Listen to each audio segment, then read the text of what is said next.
Hiriyoota wajjin guyyaan taphaan dabre galgala kophaa koo ani ribaa dhabe. Hiriyoota wajjin guyyaan taphaan darbe galgala kophaa koo ani ribaa dhabe. Isuufa eekee lubbuutoo salphaa miti onneef qalbii tantoo.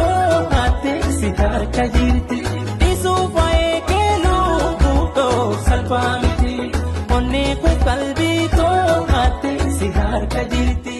Hiriyoota wajjin guyyaan taphaan dabre galgala kophaa koo ani ribaa dhabe.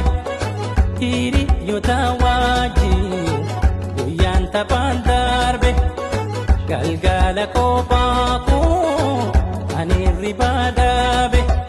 Isuufa eekee lubbuutoo salphaa miti onneef qalbii tantoo ate si harka jirti.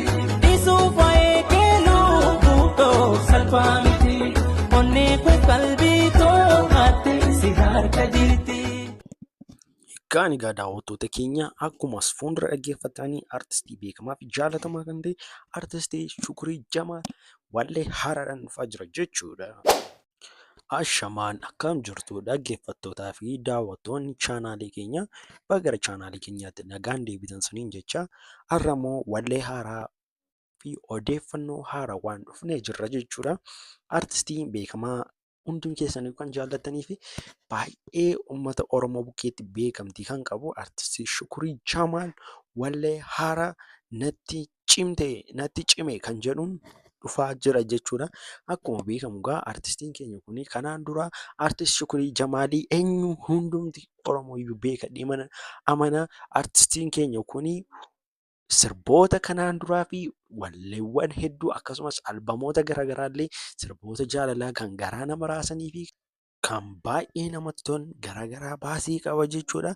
Akkuma beekamu egaa artistiin keenya kun amma immoo wallee haarawaa natti cime jedhu wallee kun eessatti gadhiifama kan jettanii fi YouTube chaanaalii mataa masaa irratti kan gadhiifatu ta'a jechuudha.